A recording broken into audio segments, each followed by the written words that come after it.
Regresamos, amigos. En Tungurahua, la vía estatal Pelileo Baños Puyo sigue declarada en emergencia. La circulación vehicular desde la ciudad de Baños a Puyos continúa cerrada y solo se permite el paso para ingresar alimentos, medicamentos y asistencia humanitaria. Los trabajos se aceleran para su apertura final, que será ya en las próximas semanas.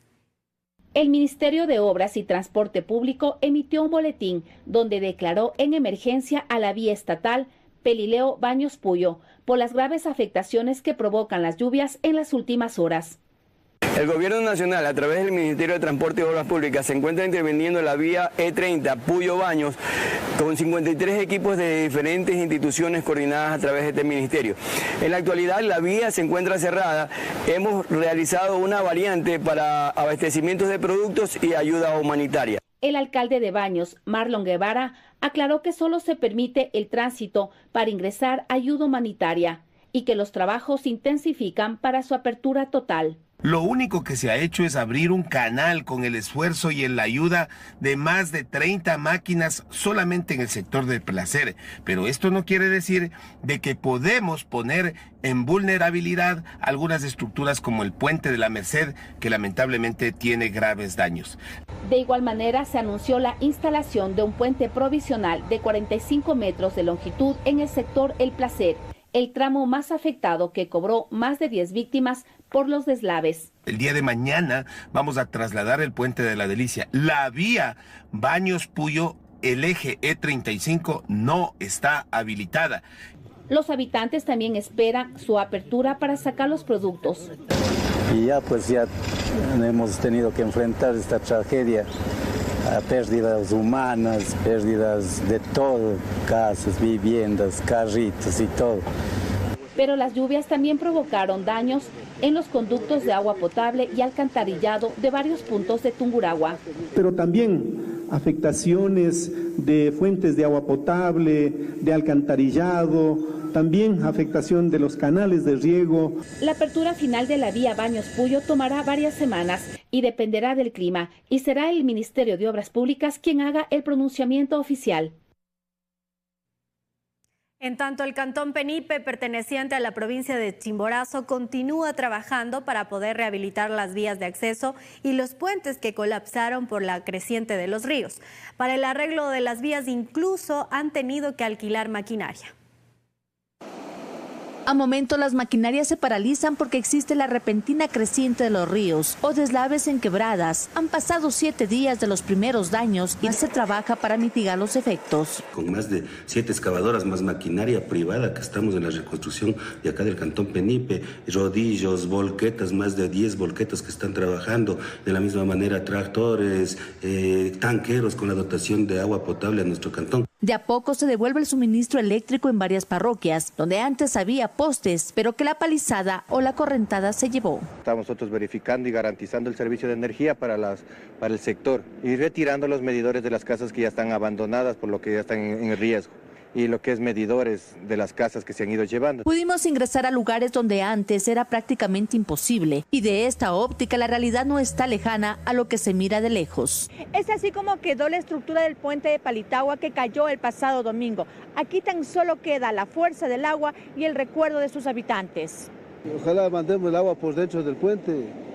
Ojalá no esté hechizado. Necesitamos restablecer los caminos, necesitamos construir los puentes conjuntamente con el GAD provincial y encauzar los ríos, porque posiblemente las fuertes tempestades que vienen está pronosticado mucho más tiempo todavía.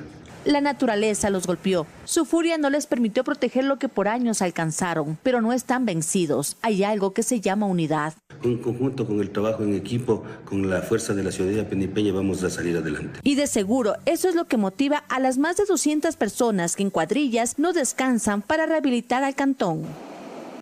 Mientras que moradores de la parroquia Santa Rosa en el Chaco, en la provincia de Napo, se quedaron sin el puente por el que transportaban productos a los mercados locales. La fuerte corriente del río arrasó con la estructura del viaducto y solo quedaron las bases que lo sostenían. Moradores del sector de Cuzumpe en la parroquia Santa Rosa en el Cantón Chaco miran con nostalgia lo que quedó del puente por el que transportaban sus productos a mercados locales. Las fuertes lluvias arrastraron la estructura y actualmente solo se observan las bases de lo que sostenían a este viaducto. Nos encontramos con varios moradores, finqueros que tienen sus emprendimientos agrícolas, porcícolas, ganaderos y también turísticos. Nos sentimos afectados, por lo cual hacemos un llamado a las autoridades. La falta del puente los ha llevado a buscar nuevas alternativas. Se ha incrementado mucho más el tiempo en su recorrido. En la movilización nos estamos demorando mucho más. Tenemos que, recorrer 2 horas para llegar a un mismo punto. Por este acceso lo hacíamos en 20 minutos. El invierno en la zona no da tregua. Las secuelas están a la vista. Lugares turísticos también tuvieron que cerrar sus puertas con la creciente del río. La infraestructura y adecuaciones también se ven muy afectadas. Y ponga atención porque el paso en el kilómetro 90 de la vía Loac-Santo Domingo se habilitó temporalmente durante este fin de semana para todo tipo de vehículos, excepto los de carga pesada. Desde la Prefectura de Santo Domingo de los Áchilas se informó que el lunes mantendrán una reunión con el equipo técnico para determinar la situación de este tramo de la carretera y principalmente confirmar la habilitación total de este viaducto. Al momento trabajan en el ensamblaje de una caja de recolección de agua y en la construcción del muro de escolleras a un lado del puente. Mientras tanto, en el norte de Pichincha, varios complejos turísticos se mantienen cerrados. Algunos fueron destruidos y con ello decenas de ciudadanos afectados económicamente. Ha pasado casi una semana desde que las torrenciales lluvias dejaron consecuencias como estas. O estas otras de acá, en distintos puntos del país. Al norte de Pichincha, por ejemplo, esto ocurrió. ¿En serio? Complejos turísticos se vieron totalmente afectados. Con nuestro equipo periodístico llegamos hasta Guayabamba. Así es como lucen estos lugares. Cerrados por completo. Lo que eran centros de diversión, hoy están prácticamente destruidos. Y pese a que las lluvias calmaron, el río Pisque está notablemente crecido. Algo similar en Cayambe, zonas turísticas que hoy se encuentran desoladas. Aquí llegamos hasta la comunidad de La Josefina, punto donde habitan alrededor de 200 habitantes. Están preocupados, pues el camino que les permitía llegar directamente hasta ese cantón en 10 minutos se fue con los torrenciales aguaceros, como se puede observar en las imágenes. Eso además de otras afectaciones. Se llevaron el camino. Estaba a punto de llevarse el puente ya, se inundó todito. Hay una serie de dificultades, pero las zonas más afectadas fuertemente son la parroquia de Cangagua y la parroquia de Juan Montalvo. La única forma que hoy tienen para llegar a Cayambe es por este camino en malas condiciones. Por aquí les toma entre 30 y 40 minutos, si no es más. Dicen que era una tragedia que se podía prevenir o evitar que sea de tal magnitud. No obstante, hoy solo esperan que no se registren lluvias como el pasado domingo. De acá arriba, de la loma, vimos que ya se llevaba las tierras de las orillas del río y los postes de luz, todo lo que es internet, todo se llevó el río. Aquí lo que puede pasar es que se vuelve el río, si además de lo que ya somos afectados en el camino que se nos cortó, ahorita el puente está a punto de llevarse y además de eso habemos muchas familias afectadas. Pese a la calma del temporal invernal, aquí el río Guachalá también está crecido. Si bien en este punto del país no se registraron víctimas, hoy se lamentan las afectaciones económicas, de las cuales les costará recuperarse. Revisemos otros temas. La Asamblea Nacional desmiente las declaraciones de varias figuras del gobierno que aseguran que el legislativo buscaría declarar inhabilitado mental al presidente Noboa. Mientras tanto, ADN interpuso una denuncia en Fiscalía por presuntos intentos de desestabilización al gobierno nacional. Quiere llevar el debate y la discusión hacia una supuesta inhabilidad del presidente mental. Es decir, quieren declararlo loco aquí en el Pleno de la Asamblea. ¿Con qué fin? Tomarse el poder. tomarse nuevamente las instituciones públicas. Esto fue lo que afirmó en días pasados la asambleísta del oficialismo Valentina Centeno, quien sin dudarlo aseveró que dentro del pleno de la asamblea buscan declarar loco al primer mandatario Daniel Noboa.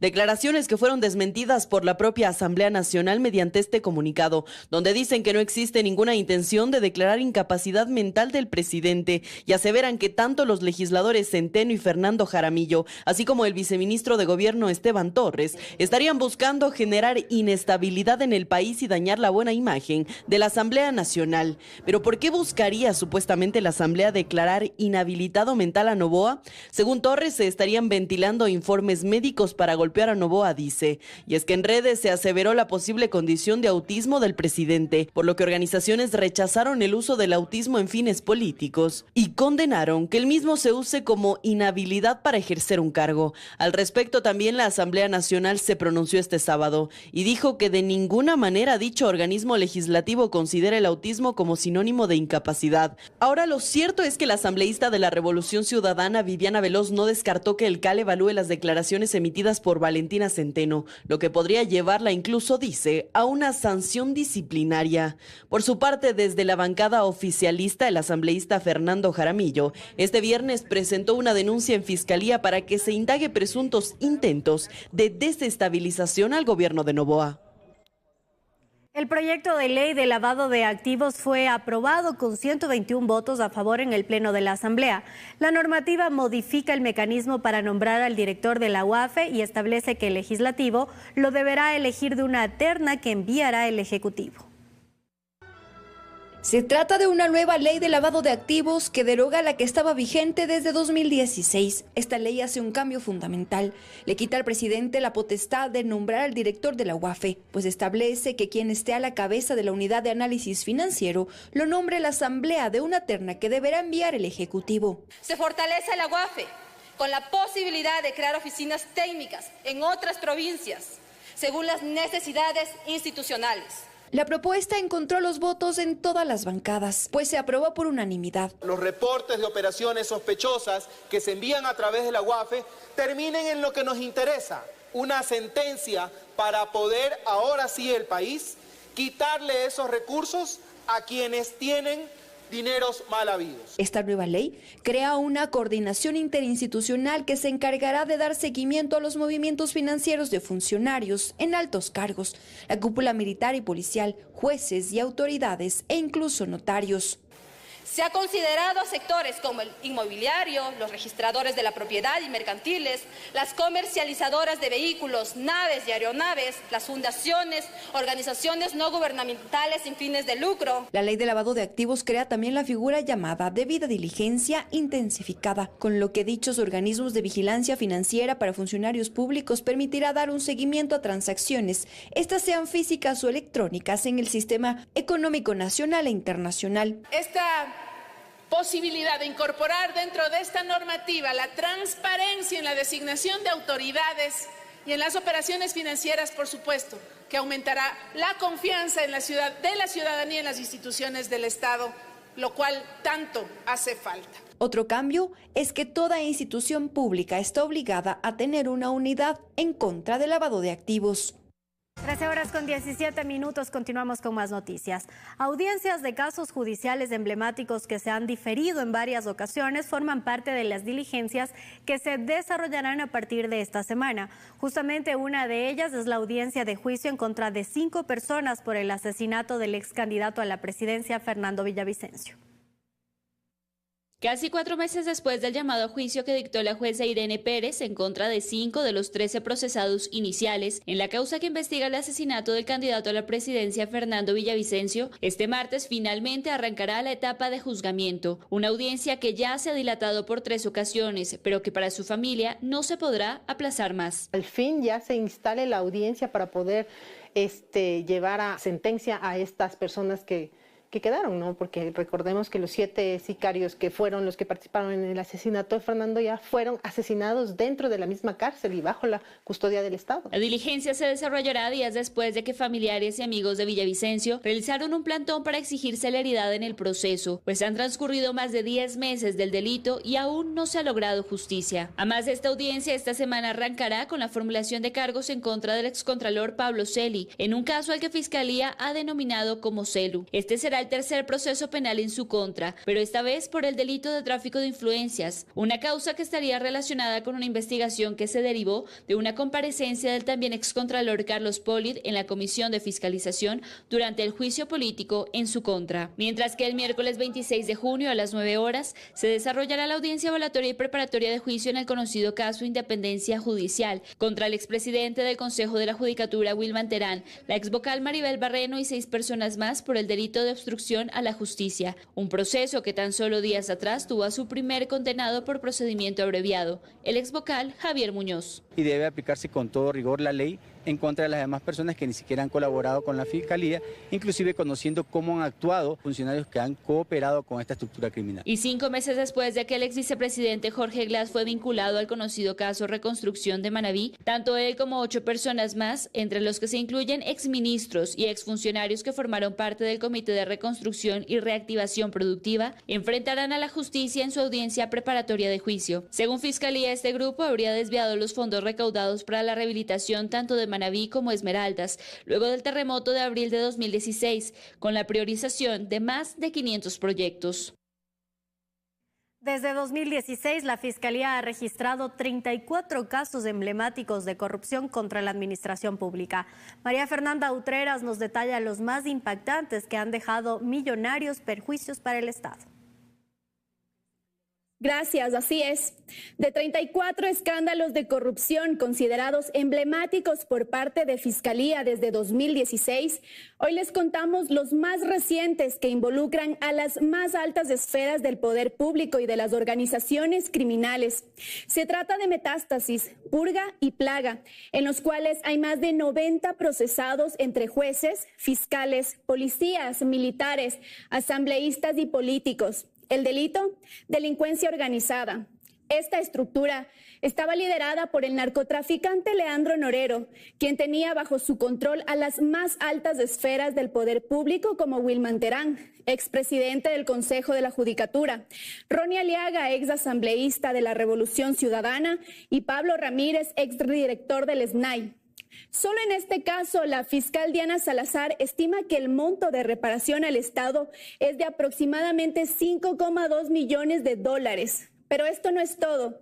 De aquí se desprendieron los casos Purga y Plaga. Esta vez, la conexión fue Mayra Salazar, exfuncionaria de la Corte Provincial de Guayas, quien junto al exasambleísta del PSC Pablo Muentes y Fabiola Gallardo, expresidenta de la Corte de Justicia de Guayas, operaron para obtener privilegios judiciales y penitenciarios a favor de delincuentes y mafiosos. Estos casos no solo sacudieron al país, sino que también hicieron que la fiscal Diana Salazar reciba reconocimientos internacionales por su compromiso con la justicia en América Latina. En una próxima entrega le contamos más sobre otros casos que involucran incluso a un expresidente y a un excontralor general. Y presta atención porque hasta este lunes los transportistas deberán registrarse en la página web del Ministerio de Transporte para recibir la compensación por la eliminación de los subsidios a los combustibles. Sin embargo, algunos de ellos ya han presentado problemas.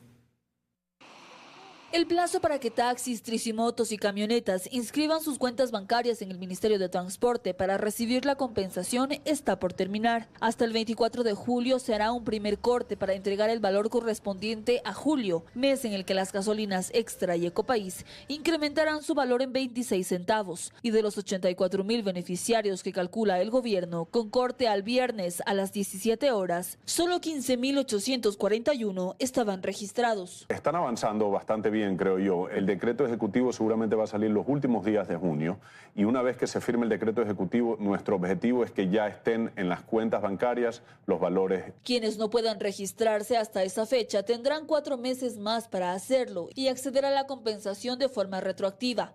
Sin embargo, hasta ahora algunos de los conductores han presentado problemas. Hemos detectado algún problema de carácter tecnológico donde que los compañeros se están registrando y les sale la palabra error, no les permite ingresar sus datos. Y hay más interrogantes.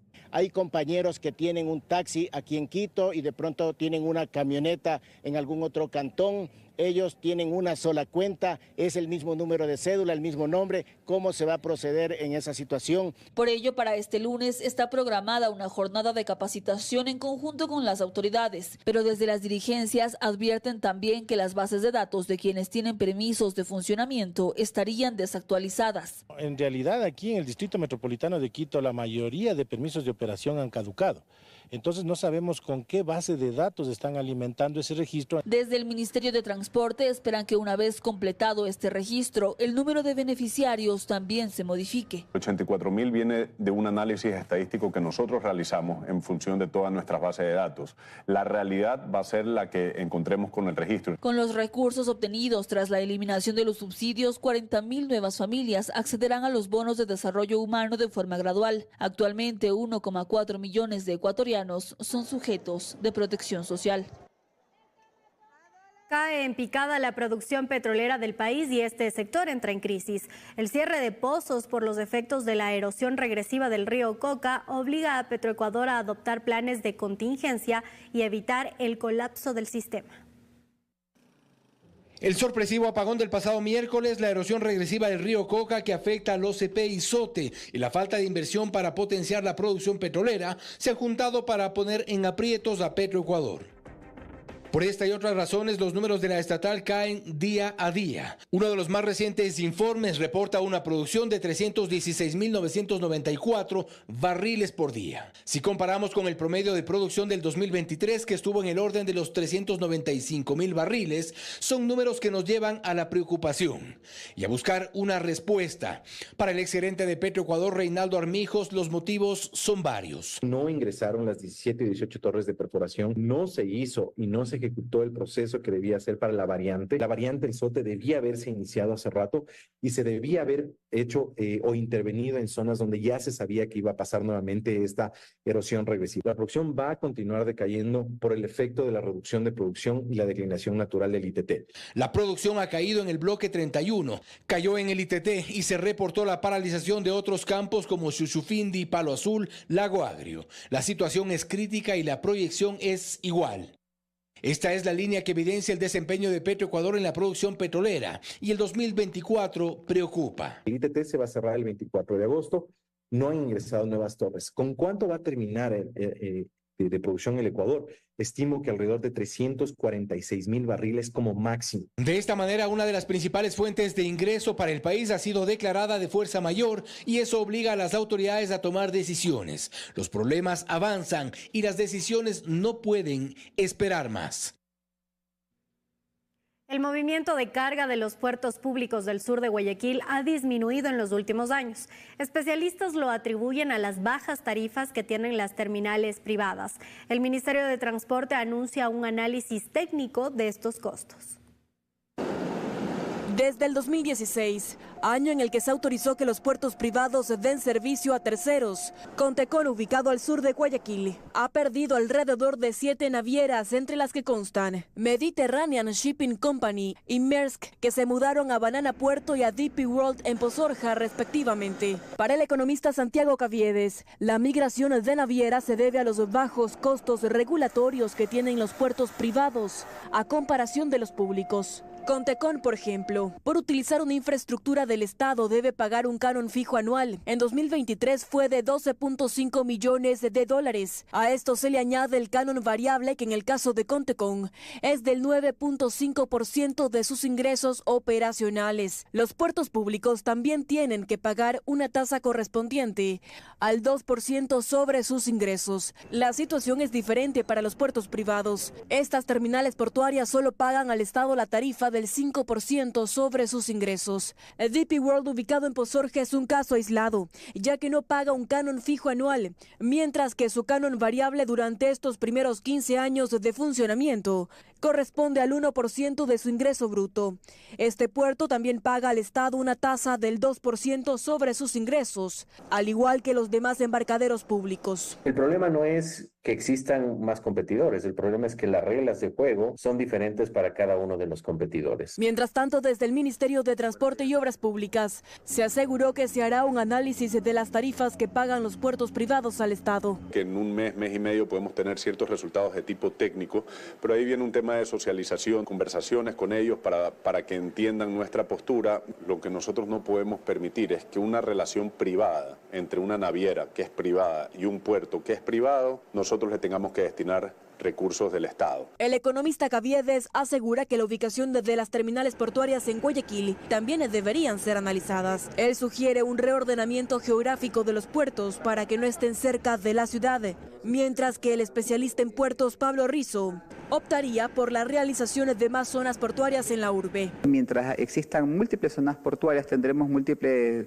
desarrollos. Y aunque actualmente la atención prevalece en los puertos que manejan carga contenerizada, de acuerdo al economista Caviedes, las terminales portuarias graneleras del país tienen la posibilidad de crecer en un futuro no lejano, y es que Ecuador de a poco se convertirá en un importante exportador de cobre. Tras ser capturado en la narcofiesta en el Empalme, provincia de Guayas, alias Boris, uno de los líderes de la estructura criminal Los Choneros, fue trasladado a la cárcel de La Roca en Guayaquil. Este sujeto, también conocido como el zar de las drogas, particularmente está siendo procesado por el delito de porte ilícito de armas y no por tráfico de drogas. 9 días después de haber sido capturado en la narcofiesta del Empalme, en medio de un fuerte operativo por orden del presidente Daniel Noboa, alias Boris, el zar de las drogas, llegó a la cárcel La Roca en Guayaquil. El identificado como uno de los cabecillas de la estructura criminal Los Choneros, desde el pasado 12 de junio había sido recluido en una cárcel de Quevedo, cerca de la vivienda donde se celebró la narcofiesta, a la que también asistieron 2 policías en servicio activo, que prestaban sus servicios en el distrito Dauli, que según información de inteligencia, formaban parte de la custodia del narcocriminal. Luego de haber terminado su tiempo de servicio habían salido francos, pero se encontraban con las armas de dotación policial. Alias Boris es una pieza clave para la investigación policial, ya que sería el encargado de contaminar los contenedores en el puerto de Guayaquil hacia Estados Unidos y Europa. Según la página web de la Superintendencia de Compañías, Boris Alexi Párraga consta como accionista de la compañía Construyendo Playas Inc. S.A., que se dedica a una extensa variedad de actividades en el sector de la construcción, edificios multifamiliares, viviendas para ancianatos, casas para beneficencia. Además, se especializa en la remodelación y renovación de estructuras existentes. Según los registros de la Superintendencia de Compañías, Boris Párraga consta como gerente con un capital de $200.000. Tras ser capturado en el Empalme, Guayas, alias Boris está siendo procesado por el delito de porte ilícito de armas y no por tráfico de drogas. Toda la familia de este sujeto se dedica a actividades ilícitas. Su padre, Líter Jordi Párraga Ceballos, fue capturado el pasado 2 de mayo en Playas por el delito de extorsión, mientras que su hermano Jordi Alejandro Párraga Sigüencia es identificado por la Policía Nacional como el sujeto que también se dedica a comercializar toneladas de droga que envía por tráfico internacional desde Pozorja, Playas y el Empalme. Y este fin de semana en la zona 8, integrada por Guayaquil, Durán y San Borondón, se registraron más de 15 muertes violentas. Uno de los crímenes ocurrió en San Borondón, en donde sicarios vestidos de policías acabaron con la vida de un hombre dentro de su casa. Los criminales portando armas largas llegaron en una camioneta negra. 2 de ellos vestidos con chompas similares a las que utilizan policías del sistema investigativo.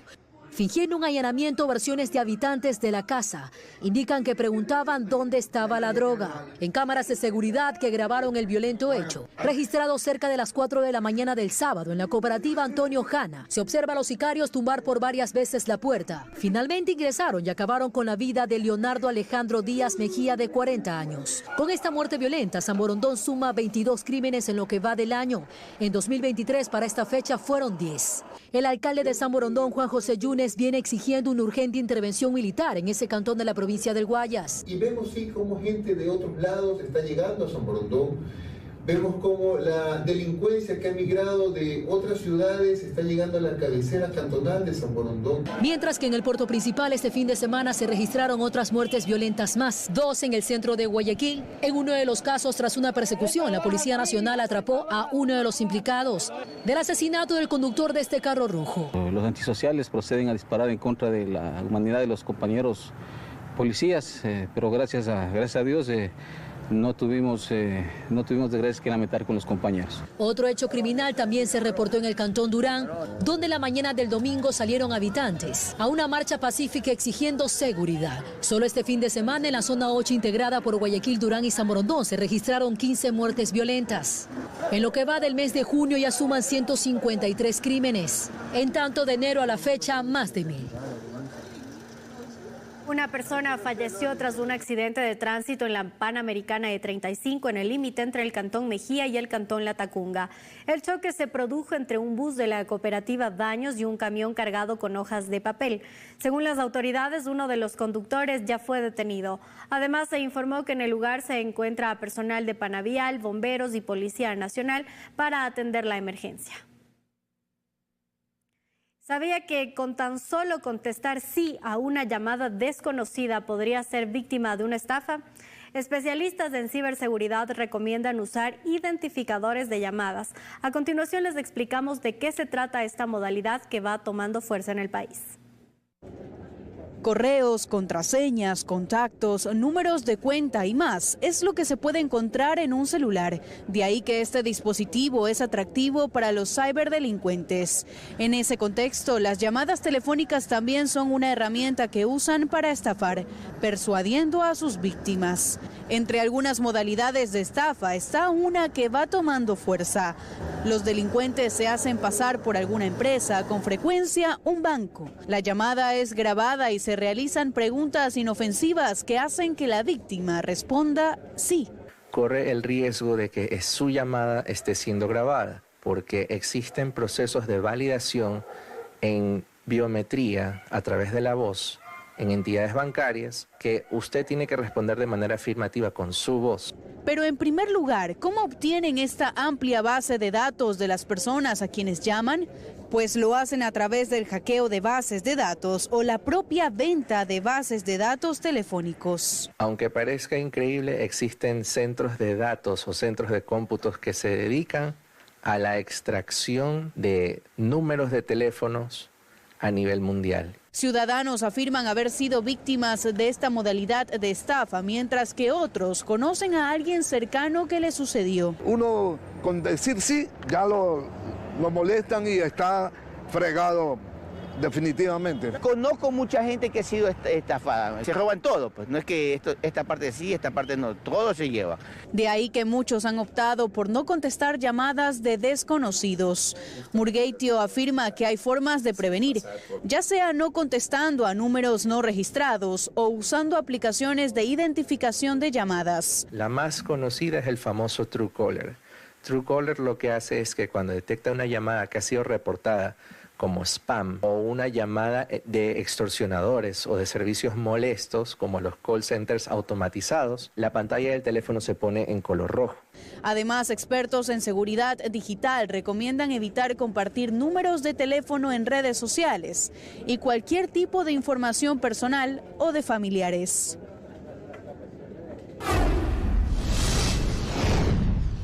En noticias positivas, en la provincia de Cañar se celebró el Inti Raymi en honor al sol y a la cosecha.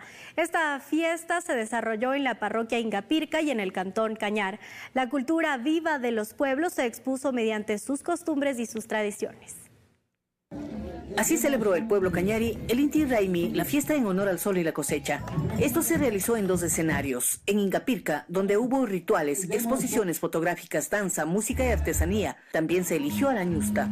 Compartiendo momentos importantes con la comunidad dentro de lo que es esta festividad del Inti Raymi. La universidad presenta conjuntamente con el Instituto Nacional de Patrimonio Cultural la muestra fotográfica Los Raymis, festividades andinas. Esta es una de las mayores fiestas culturales de la provincia y del país. El Inti Raymi es una festividad bastante ancestral y creo que el hecho de que la celebremos y de que la recordemos es algo tradicional y que nos forja como humanos. En Cañar, los pueblos ancestrales iniciaron con el ritual en el Parque de Huántug. Se eligió a la ñusta y el sábado, desde muy temprano en el Cerro Narrío, se realizó una simbología lintihuatana, literalmente donde se amarra el sol, el calendario astronómico para definir las estaciones según la sombra que daba el sol a la base desde una piedra. Aquí se expuso la cultura viva de los pueblos, según sus tradiciones, en la cosecha del maíz, el trigo, la cebada y los alimentos de la tierra. Bueno, está liderado por el Instituto Quilloag, la comunidad Quilloag, así como también las comunidades bases de la Tucaita. Nuestros abuelos y abuelas de hace 500 años jamás hacían ceremonias. Lo que hacían es verdaderamente la reprogramación celular para que el ser humano realmente despierte. Nuestros padres, nuestros abuelos, nuestros ancestros nos han dejado hermosas experiencias, hermosas sabidurías. Con todo ese conocimiento hacemos la ceremonia del Intihuatana. Todo el fin de semana hubo danza y música. Los turistas disfrutaron de las tradiciones de la cultura cañari.